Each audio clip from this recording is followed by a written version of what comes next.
You can't pass through there. Authorized personnel only. I am authorized staff. I work here. Yeah, I'm sure you do. Use the public entrance. I'm a judge. I've used this entrance for 6 years. Right. Hanged up the governor. Leave.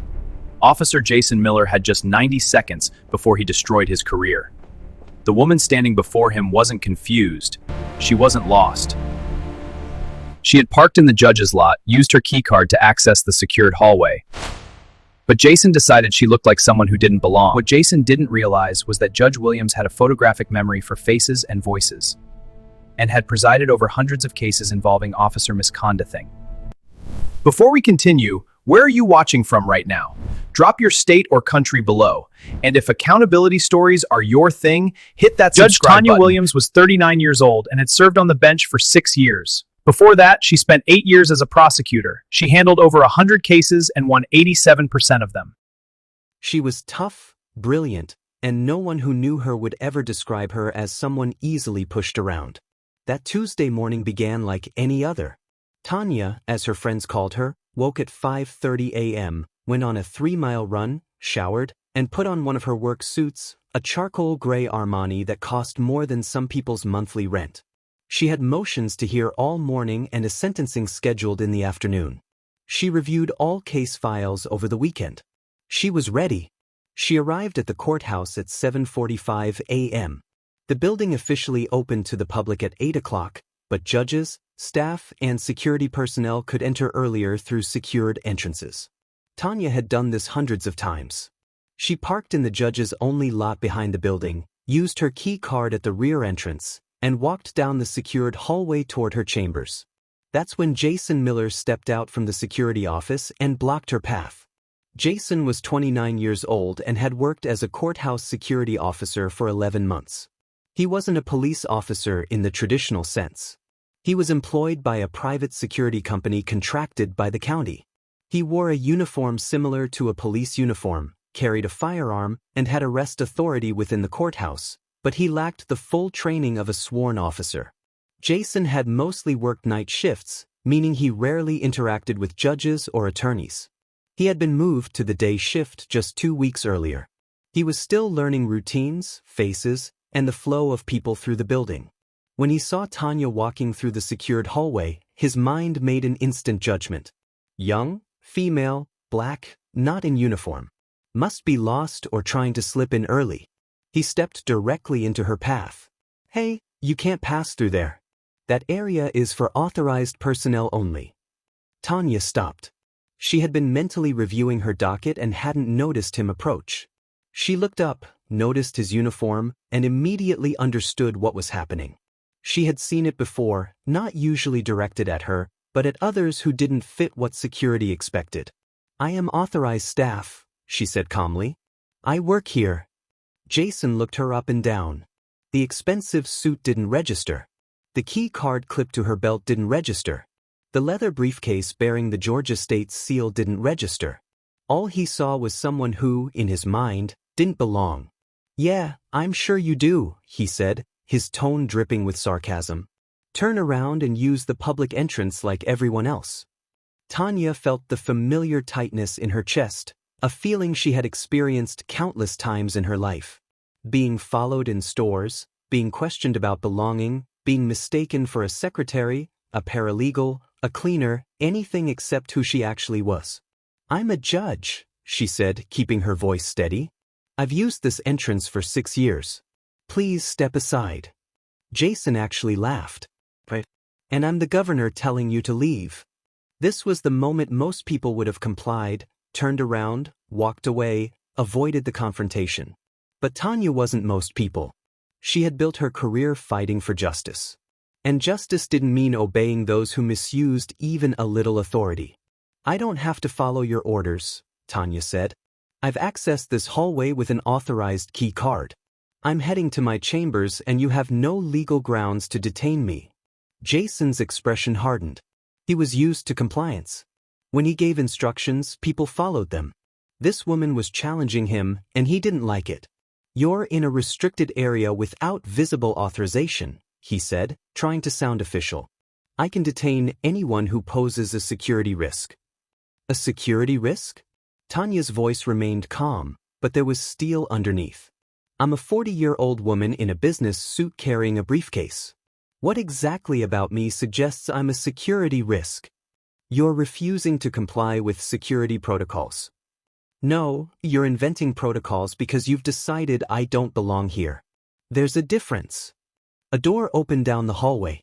Another judge, an older white man named Judge Turner, stepped out of his chambers. He saw Tanya and Jason and immediately understood the situation. "Good morning, Judge Williams," he called out loudly. "Everything okay?" Jason's head snapped toward Judge Turner, then back to Tanya. His face turned pale. "Judge," he said quietly. "Yes, Judge. As I told you." Tanya looked at Judge Turner. "Good morning, David. I'm fine. Just a confused security officer who decided I looked like I didn't belong in the judicial hallway." Judge Turner walked over. He was 62, had served on the bench for 20 years, and had zero tolerance for this kind of behavior. "Jason, isn't it? We met last week during the security briefing." Jason nodded, unable to speak. "Judge Williams has chambers 3 doors down from mine.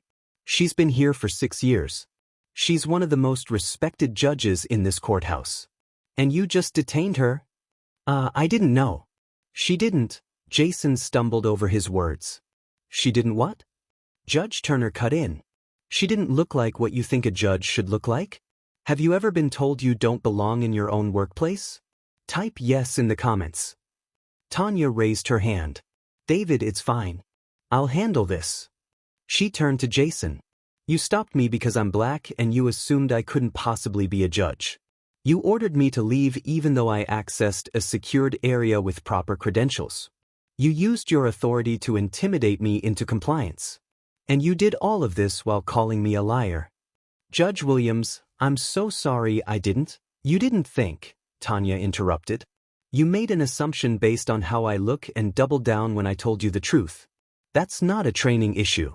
That's a bias issue." "I'll report this to my supervisor immediately," Judge Turner said.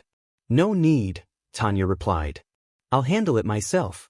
I have court in 10 minutes. She looked at Jason. "Step aside." Jason moved. Tanya walked past him toward her chambers, her heels echoing on the marble floor. Judge Turner watched her go, then looked at Jason with an expression that clearly said, "You just ended your career." Tanya unlocked her chambers and stepped inside. Her law clerk, a young woman named Naomi, was already there preparing files. "Morning, Judge. Are you okay? You look upset." Tanya placed her briefcase down. "I'm fine. Just had an interesting interaction with the new security officer." She sat at her desk and took out her phone. She opened her email and began typing. The email was addressed to the chief judge, the court administrator, and the security company's regional manager. The subject line read, "Formal complaint, security officer racial profiling." The email was detailed, professional, and damaging. It outlined exactly what had happened, the words used, Jason's refusal to accept her identity, and his demand that she leave a secured area she had already accessed with proper credentials. She noted the entire interaction took place in a hallway covered by security cameras and requested the footage be preserved immediately. She sent the email at 7:58 a.m. By 8:05 a.m., her phone rang. The chief judge wanted to see her immediately. Tanya walked to the chief judge's chambers. Chief Judge Leonard Price was 68 years old, had served for 30 years, and was not pleased. "Tell me exactly what happened," he said.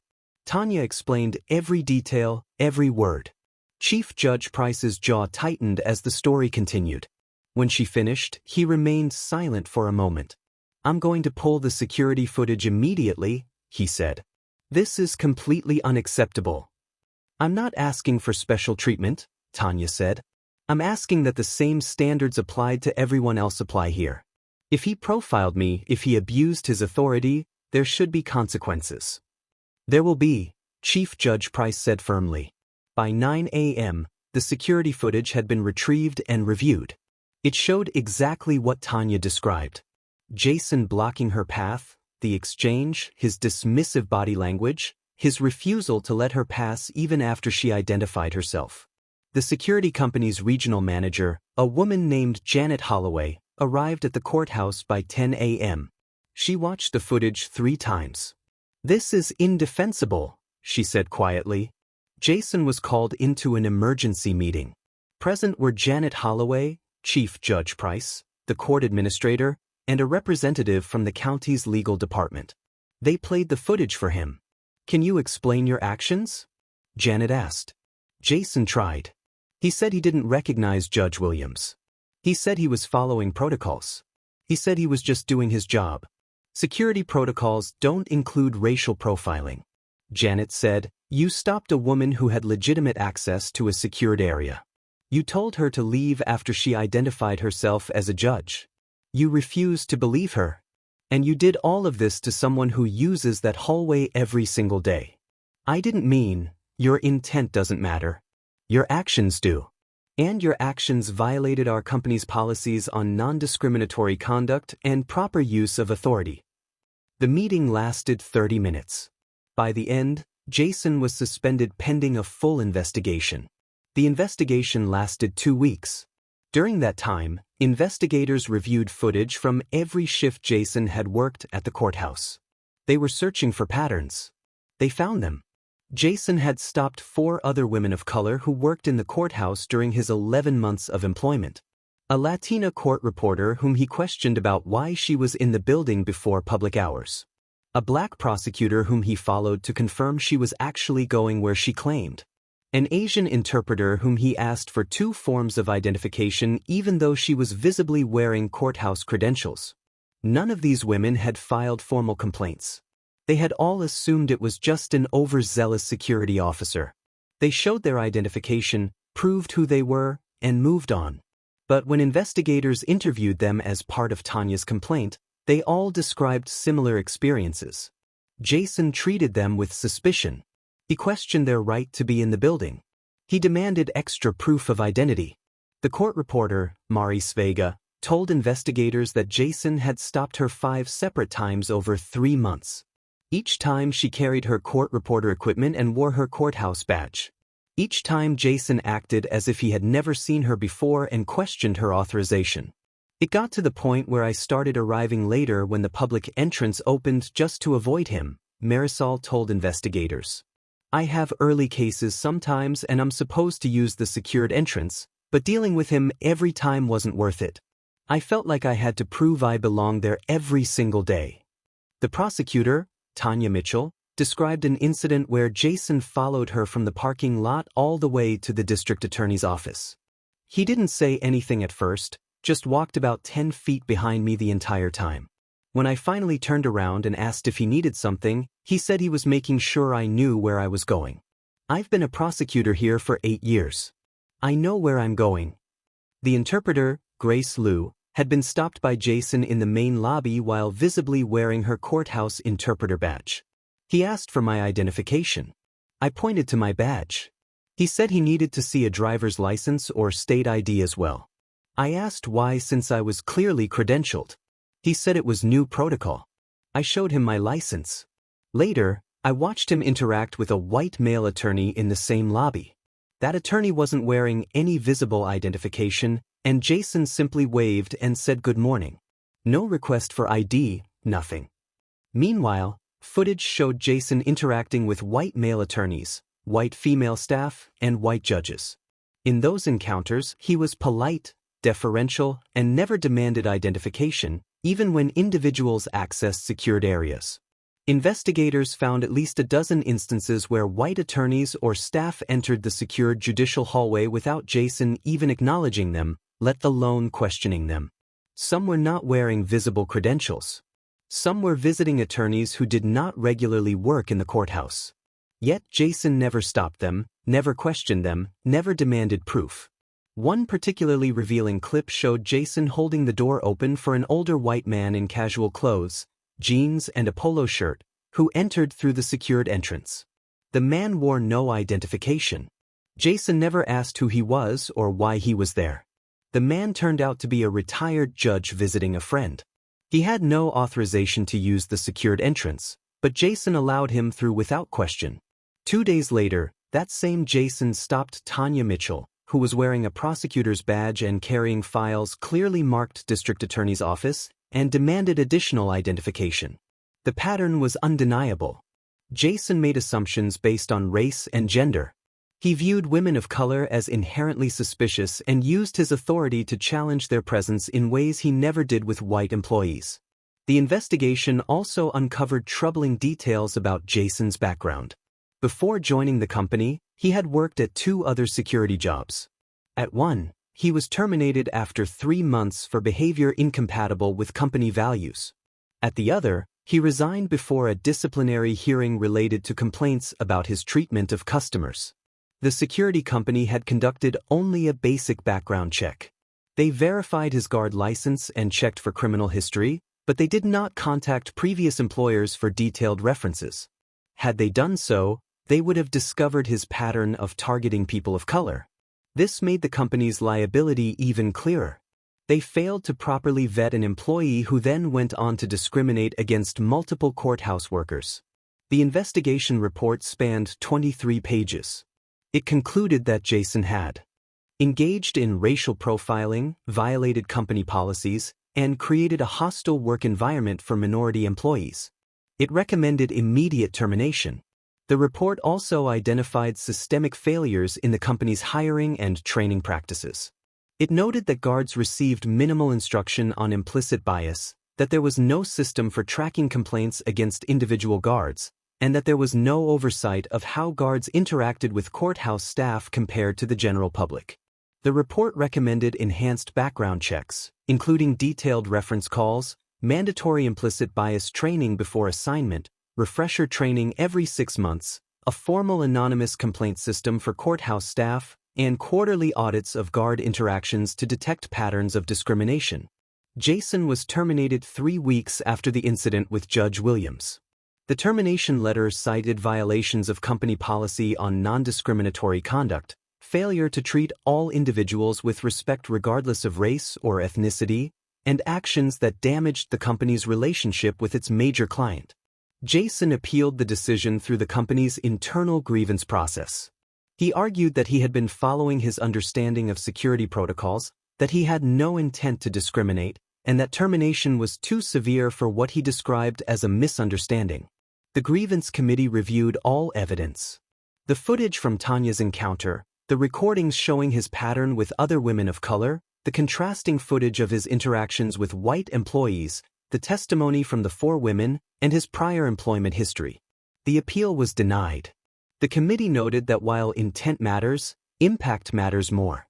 Jason's actions, regardless of claimed intent, created a discriminatory environment. His repeated behavior demonstrated bias, not just poor judgment. And his history showed this was not an isolated incident, but a consistent pattern. Jason was 29 years old, and his security career ended before it truly began. But the story didn't stop there. The security company issued a formal apology to Judge Williams and the other women he had profiled. The apology was public and specific, acknowledging that Jason engaged in racial profiling and that the company failed in its responsibility to train and supervise him properly. They implemented mandatory bias training for all courthouse security personnel. This was not a quick online module, but a full-day intensive workshop involving scenarios, role-playing, and discussions about implicit bias and its consequences. Every guard had to complete it within 60 days or face termination. They introduced a new policy requiring cultural competency training every 6 months. This training focused on understanding the diverse courthouse workforce, emphasizing equal respect regardless of appearance, and reinforcing the legal and ethical responsibilities of security personnel. They established a direct complaint line for courthouse staff experiencing discriminatory treatment. The line connected directly to the regional manager, bypassing local supervisors who might otherwise overlook or minimize complaints. They also agreed to provide quarterly reports to courthouse administration detailing complaints received and disciplinary actions taken. The Fulton County government also responded.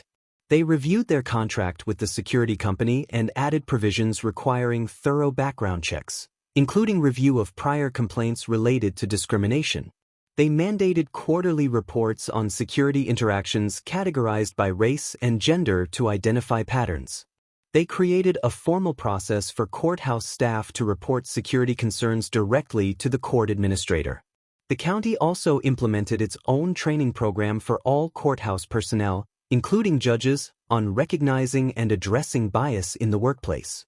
The reasoning was simple: if security needed training, everyone did. Judge Williams later used the incident as a teaching moment. In a speech at a legal conference 3 months later, she spoke about implicit bias and how it appears in everyday interactions. "I wasn't in danger," she said. "I wasn't going to lose my job or face criminal charges, but I was treated as if I didn't belong in my own workplace.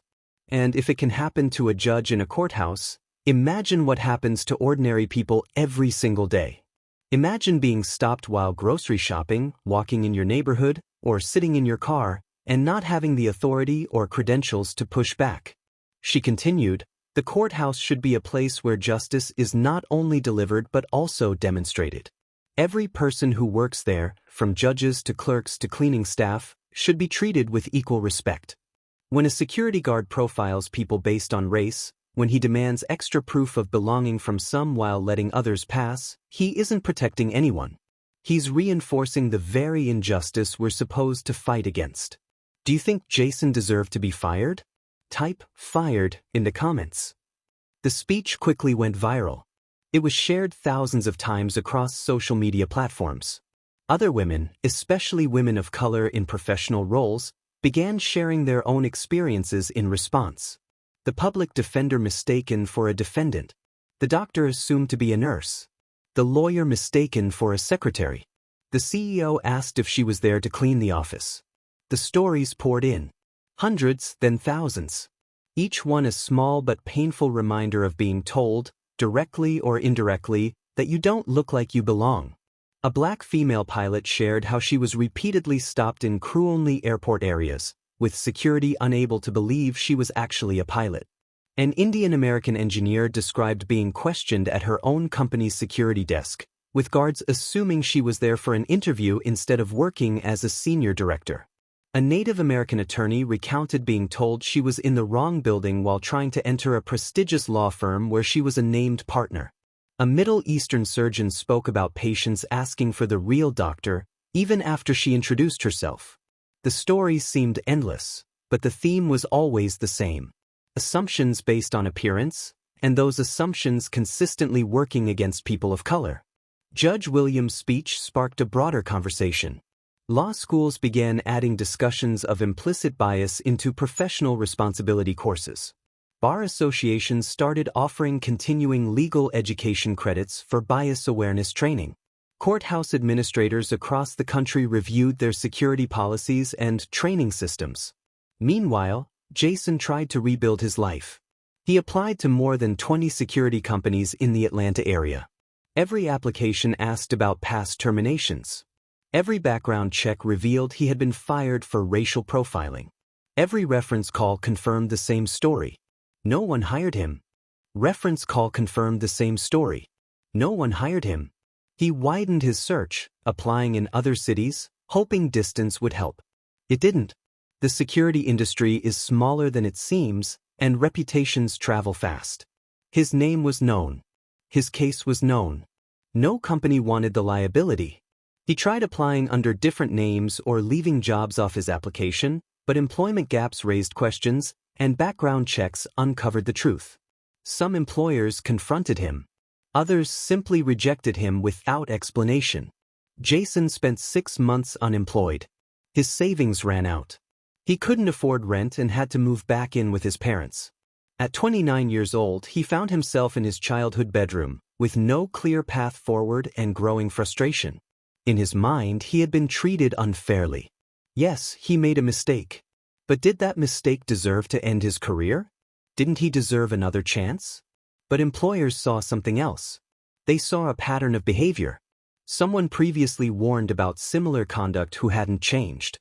Someone who used authority in a discriminatory way. And most importantly, someone who still didn't fully understand the impact of his actions. Eventually, Jason left Atlanta and moved to South Carolina, where his sister lived. She helped him find work at a warehouse where her husband was employed. The job involved loading and unloading trucks. No authority. No uniform. No weapon. Just physical labor for $16 an hour with no benefits. It was a stark contrast to his previous role. The work was exhausting. The hours were long. The pay barely covered expenses. There was no career ladder, no advancement, no long-term prospects. The last anyone heard, Jason was still there, working long shifts, earning just enough to pay his share of rent in a house shared with 3 others. He no longer had a car. He had sold it after falling behind on payments. His life had narrowed into a daily routine of survival and reflection. Some people would argue that the consequences were too severe, that everyone deserves a second chance, that one series of mistakes shouldn't define an entire life.